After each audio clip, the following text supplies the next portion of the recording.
Good morning बंधुरा আমি সকাল সকাল উঠে স্নান করে পুজো টুজো দিয়ে আর্নিক মালা করে রেডি হয়ে বেরিয়ে পড়লাম। সবাই মিলে একটু ঘুরতে যাব। আমার মিসেসের এক বান্ধবী এসছে মালবাজার থেকে, শিলিগুড়িতে জব করে নিউটিয়া নার্সিংহোমে। তো সবাই মিলে একটু ঘুরতে বেরবো। কোথায় যাবো এখন বলছি না, তোমরা সবাই দেখতেই পারবে ভিডিওতে। তো আমরা বেরিয়ে পড়লাম। কোথায় যাচ্ছি সেটা দেখা যায় না, কিন্তু ভিডিওটা সম্পূর্ণ দেখতে হবে না কেটে। আমরা এখন রাস্তায় আমার স্কুটিতে আমরা তিনজনে মিলে একসাথে বেরিয়েছি। একটা স্কুটিতে তিনজন, সাথে হেলমেট আছে, পরিনি গরম লাগছে বলে। এখন আমরা যাচ্ছি ফার্স্টে মেন রোড ধরে টুয়ার্ডস ঘোষকাডাঙ্গার দিকে। এখন তোমার ব্রিজ পার করছি। ব্রিজ পার করে নিয়ে ফার্স্টে আমরা যাব হচ্ছে মধুপুর ধামের দিকে। মধুপুর ধামটা ঘুরে আসি, তারপর দেখা যাক কোথায় যাওয়া যায়। কোথায় যাচ্ছি দেখার জন্য কিন্তু ভিডিওটা সম্পূর্ণ দেখতে হবে। কি সুন্দর লাগছে নদীটা। এটা হচ্ছে তোমার শিল তোরসা বলা হয় এটাকে। এই শিল তোরসাটা পার করে কিন্তু পুন্ডিবাড়ি ঢুকতে হয়। শিল তোরসাটা অনেকটা বড়, মানে তোরসারই একটা পার্ট হচ্ছে শিল তোরসা। তো শিল তোরসাটা অলরেডি পার করে নিয়েছি এই শেষের পথে। এরপরে ঢুকবো আমি পুন্ডিবাড়িতে। ওই দেখো পুন্ডিবাড়িতে ওই মোড়ের সামনে চলে এসেছি। সামনে হচ্ছে পুন্ডিবাড়ি কৃষি কলেজ, সোজা দেখতে পাচ্ছ। এখান থেকে আমি চলে যাব ওইটা মধুপুর ধাম। এই যে চলে এসেছি মধুপুর। গেটটা খুব সুন্দর, এটাও রাজাদের আমলেই বানানো। এখন ভিতরে ঢুকবো। ভিতরে ঢুকে গেছি। আমি এটাকে এখানে একবারই এসেছি, আজকে নিয়ে সেকেন্ড টাইম এলাম। এই দেখো মন্দিরটা খুব সুন্দর, এবং এখানে একজনের সমাধি করা আছে ভিতরে, ঠিক নামটা খেয়াল নেই, একজনের সমাধি করা আছে। তো আমিও দেখি একটু আরেকবার এই সেই মন্দিরের ভিতরটা। আর তোমাদের দেখাবো, যাওয়াটা পারি তোমাদের সবাইকে দেখাবো ভিতরের টুকু। যদিও গেট বন্ধ এখন, শয়নকক্ষ জন্য গেট বন্ধ আছে। এই যে এখানে সেই মানুষটার সমাধি করা আছে। এখানে একটা রাধাকৃষ্ণের মূর্তি ছিল, যেটা এখন আপাতত অম্বাবুজির জন্য সরিয়ে অন্য কোথাও রাখা হয়েছে ঢেকে, এখানে রাখেনি। এই হচ্ছে সেই মহাপুরুষ যার সমাধি ওখানে করা আছে, নামটা আমার ঠিক খেয়াল নেই। তোমরা যারা যারা মধুপুর ঘুরতে গেছো তারা একবার দেখে নিও নামটা, আমাকে কমেন্টে কিন্তু জানিও। এই মন্দিরটার চারিদিক একটু ঘুরে দেখলাম। মন্দিরটা সম্পূর্ণটাই সাদা, খুব সুন্দর, একটু মুসলমানদের মসজিদ টাইপের আদলে বানানো মন্দিরটা। মন্দির ঠিক বলা চলে না, মসজিদও ঠিক বলা চলে না। এখানে হচ্ছে পাখিদের রাখা হয়। এখানে পায়রা আছে, আপাতত পায়রা ছাড়া আমি কোনো পাখি দেখতে পাচ্ছি না এখানে। এটা হচ্ছে একটা ঝিল টাইপের, এখানে প্রচুর মাছ আছে, কিন্তু মাছ ধরতে দেয় না এখানে। মাছ ধরা বারণ, সাইনবোর্ড লাগানো আছে এখানে, মাছ ধরা বারণ আছে। আশেপাশে যে বিল্ডিংগুলো আছে সেগুলোতে হচ্ছে সব তোমার এখানকার লোকরাই থাকে। জলটা খুবই পরিষ্কার। তো এখন মধুপুর থেকে বেরোচ্ছি। খুব গরম লাগছে, খুব রোদও উঠেছে আজকে, খুব তাপটাও আছে, ঘাম ঝরছে পুরো, আর ভালো লাগছে না গরমে। এখন অনেক ঘোরা বাকি। মধুপুর থেকে বেরোলাম, বেরিয়ে এখন এসে গেছি বানেশ্বর মন্দিরে। বানেশ্বর মন্দিরে এখানে তোমাদের কচ্ছপ দেখাবো। কচ্ছপ দেখানোর চেষ্টা করছি, বাট যখনই কচ্ছপ মাথা উঠাচ্ছে কেউ না কেউ ডাকছে, আর কচ্ছপগুলো আবার টুক করে জলের নিচে ঢুকে যাচ্ছে। দেখাতেই পাচ্ছি না কচ্ছপগুলোকে ঠিক মতো করে, কিন্তু এখানে প্রচুর কচ্ছপ আছে। এর আগের বার যখন এসেছিলাম বানেশ্বর মন্দির গত বছর, এতটা কচ্ছপ ছিল না। এবার দেখছি অনেকগুলো কচ্ছপ আছে এখানে। অবশ্য কচ্ছপদের এখন খাবার দেওয়া বারণ, এখানে খাবার দেওয়া এখন নিষিদ্ধ করে দিয়েছে, অনেক কচ্ছপ মারা যায় বলে। জলটাও খুব নোংরা হয়েছে। এরপর দেখাবো তোমাদের বানেশ্বরের মন্দিরটা। তোমরা আশা করি অনেকেই দেখেছো বানেশ্বর মন্দির। এই মন্দিরে জুতো খুলে প্রবেশ করতে হয়। বানেশ্বর মন্দিরের ভিতরে কিন্তু ওই ফোন অ্যালাউ করে না। আমার ঠিক খেয়ালও ছিল না, সেই জন্য ফোন নিয়ে ভিতরে ঢুকে গেছি। এতে ভালোই হলো, আমি শিবলিঙ্গটাকে তোমাদেরকে সবাইকে দেখাতে পারছি। অবশ্যই দেখো শিবলিঙ্গটার ভিতরে জল আছে, জলের জন্য নামতে পাইনি, প্রচুর জল নিচে জমে আছে, মানে নিচ থেকে জল উঠছে।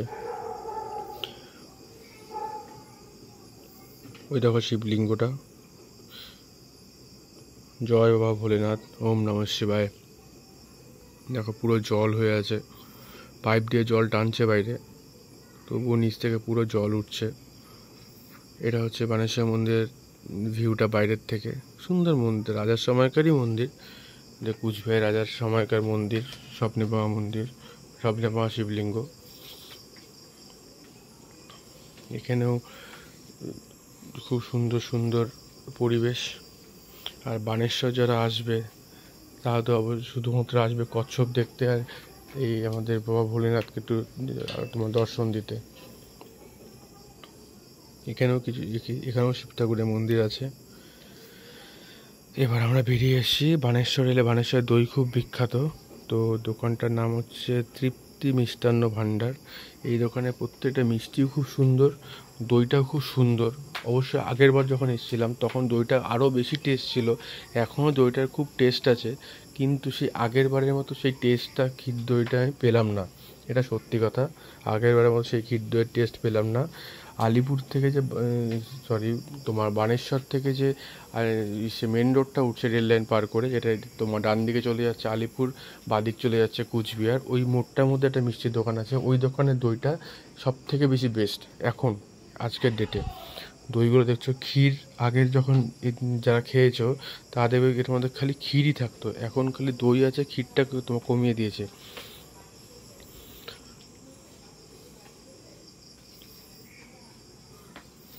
খুব ভালো এখনও যা দইটা আছে এই দোকানটা, এই এখনের দইটার ফ্লেভারটা খুব ভালো, কিন্তু আগের মতো নেই। তো আমরা এখন চলে এসেছি কুচবিহার ঢুকছি। এটা হচ্ছে কুচবিহার ঢোকার গেট বানিয়েছে খাগড়াবাড়ি মোড়ে নতুন। তো আমরা ঢুকছি এখন কুচবিহারে। এখন কুচবিহারটা ঘুরবো। আমাদের যে বান্ধবীটা এসেছে ও কুচবিহার ঘোরেনি আগের, এক ছোটোবেলায় এসেছিলো, তো ওকে ঘোরানোর জন্যই মেনলি আমাদের আজকে বানেশ্বর, কুচবিহার, মধুপুর ঘোরা। আমাদেরও ঘোরা হয়ে গেল সাথে, ওকেও ঘোরানো হয়ে গেল সাথে। আমরা এখন ঢুকছি রাজবাড়িতে। রাজবাড়িটাও একটু ওদের ঘুরিয়ে নিই।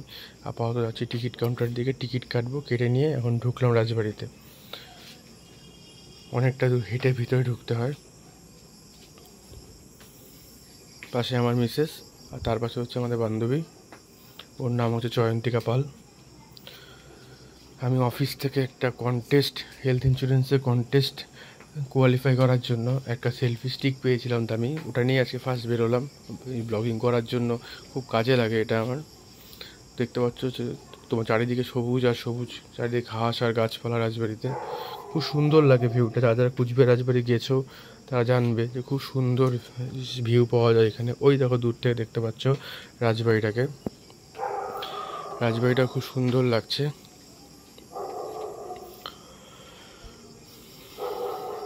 আমি ইচ্ছা করলে ভিডিওর লেন্থটাকে কমাতে পারতাম, স্পিডটাকে বাড়াতে পারতাম। স্পিডটা বাড়ালে ভিউগুলো তোমরা ভালো মতন করে দেখতে পারবে না, এই জন্য আমি স্পিডটাকে আর বাড়াইনি। স্পিডটাকে নর্মাল যেরকম ছিল ভিডিওতে সেরকমই রেখে দিয়েছি, যাতে তোমরা ভিউগুলো একটু ভালো মতন দেখতে পারো। সকলের পক্ষে সবসময় এইসব জায়গা ভিজিট করা সম্ভব হয় না অফিসের জন্য। তো তোমাদেরকে যতটা পেরেছি দেখানোর চেষ্টা করেছি। জানি না তোমাদের কেমন লাগবে, অবশ্যই কিন্তু কমেন্টে জানাবে তোমাদের কেমন লাগলো। এই দেখো রাজবাড়ির তোমার ঢোকার সময় তো আমাদের ভিডিও করতে দেয়নি, ফোন অ্যালাউ না ভিতরে, তো বাইরের থেকে ভিডিও করছি। এটাও কিন্তু রাজবাড়িরই অংশ, কুচবিহার রাজবাড়ি, রাজা নৃপেন্দ্রনারায়ণের রাজবাড়ি, যিনি ছিলেন এখানকার লাস্ট রাজা, রাজা নৃপেন্দ্রনারায়ণ। যারা কুচবিহার বা কুচবিহারে আশেপাশে থাকো তাদের মধ্যে 90% লোকই জানবে রাজা নৃপেন্দ্রনারায়ণ কে ছিলেন। আর রাজার রাজবাড়ির আদলেই কিন্তু কুচবিহার সাগরদিঘি পাড়ে ম্যাক্সিমাম বিল্ডিংগুলো সব রাজার রাজবাড়ির আদলেই কিন্তু সব তৈরি, সব সেম কালার, ইট কালারের তৈরি। এটা হচ্ছে মাঠটা, রাজবাড়ির সামনে মাঠটা, রাজবাড়ির মধ্যেই পড়ে। রাজবাড়ির ভিতরে একটা সুড়ঙ্গ ছিল, যেটা আমাদের সাগরদিঘি দিয়ে উঠতো। সেই সুড়ঙ্গটা, ওই জায়গাটা তোমার যাওয়ার যে রাস্তাটা, ওই রাস্তাটা বন্ধ করে দিয়েছে হয়তো, আমি খুঁজে পেলাম না রাস্তাটা। আর গরমের মধ্যে বেশি খুঁজতেও ইচ্ছা করছিল না, আমি আর তোমার বেশি খুঁজিনি, খুঁজলে হয়তো পেতাম, কিন্তু আমার যত মনে হয় রাস্তাটা বন্ধ করে দিয়েছে। ওখানে অনেকেই জানে না যে সুড়ঙ্গ আছে। যারা কুচবিহারবাসী, যারা ছোটো থেকে কুচবিহার রাজবাড়িকে দেখেছে, ওরাই একমাত্র জানে ওখানে সুড়ঙ্গ ছিল। মাঠে একটু কাদা হালকা আছে, বাট কালকে আজকের বৃষ্টি না হতে রোদ ওঠাতে গাটা অনেকটা শুকিয়েছে। রাজবাড়িটা দূর থেকে কিন্তু দেখতে খুবই সুন্দর লাগে, খুব ভালো লাগে দেখতে। অনেক লোকের ভিড়, যেহেতু আজকে ছুটি ছিল, ফোর্থ স্যাটারডে, অনেক কম অফিস বন্ধ ছিল, আজকে ভিড়টাও হয়েছে অনেক।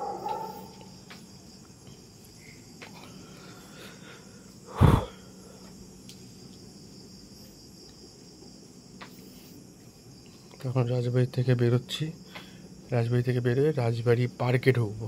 পুরো ঘেমে গেছি, কালো হয়ে গেছি, আর শরীর দিচ্ছে না। ওই যখন রাজবাড়ি পার্কের গেটটা, যেখান থেকে ভিতরে ঢুকতে হয়, কিন্তু দুঃখের বিষয় আমরা অলরেডি এখন প্রায় 6টা বেজে গেছে, রাজবাড়ি গেট বন্ধ হয়ে গেছে, পার্কের গেট, আমরা ভিতরে ঢুকতে পারিনি। এখন আমরা চলে আসলাম হোটেল ভুরি ভোজে, এনএন রোডে, পাওয়ার হাউস চৌপতির ওখানে, এনএন পার্কের একটু আগে বাহাতে। এখানে খাবার দাবার খুবই ভালো। আমার এক ভাই কাম বন্ধু আছে, আমাদের যে নিউটাউনে বাড়ি ছিল তার ঠিক পাশে বাড়ি, রিক, ও আমাকে এই হোটেলটা সাজেস্ট করলো। তোমরা দেখতে পাচ্ছ কত কিছু খাবার দিয়েছে, পটলের তরকারি, কাঁঠালের তরকারি, শুক্তো, ডালের বড়া, লেবু, শশা, আলু ভাজা, ভাত, ডাল, অনেক। তবে এখানে আছে আমাদের কাতল মাছ, কাতল কালিয়া নিয়েছিলাম, কাতল কালিয়া। এখানে আছে মাংস, মুরগির মাংস, খুব ভালো খাবার, দামও খুব রিজনেবল আছে। তোমরা কিন্তু একবার ট্রাই করতে পারো সবাই। দেন খাওয়া দাওয়ার পরে আমরা চলে আসলাম কুচবিহার মদনমোহন বাড়িতে। কুচবিহার মদন বাড়িতে ঢুকছি। এখানে ঢোকার এখন নতুন নিয়ম করে, ঢুকতে গেলে জুতো খুলে ওখানে টাকা দিয়ে 2 টাকা দিয়ে ঢুকতে হয়। তো মদনমোহন বাড়িটাও সন্ধ্যাবেলা খুব ভালো লাগছিলো, লাইট জ্বলছিল, খুব ভালো লাগছিলো। আমরা যখন গেছি তখন সন্ধ্যা আরতি হচ্ছিল, ওটা দেখে আরও ভালো লাগছিল। আর যেহেতু এখন অম্বাপুই চলছে, এই জন্য কৃষ্ণকে শুধু রাখা হয়েছে, রাধারানীকে সরিয়ে দেওয়া হয়েছে ওখান থেকে। তো ওই জন্য এখন কৃষ্ণনগরে পুজো হচ্ছে, অনেক ভক্তরাও বসে আছে এখানে, আরতি দেখছে, সন্ধ্যা আরতি। মদনমোহন বাড়িটাও খুব সুন্দর।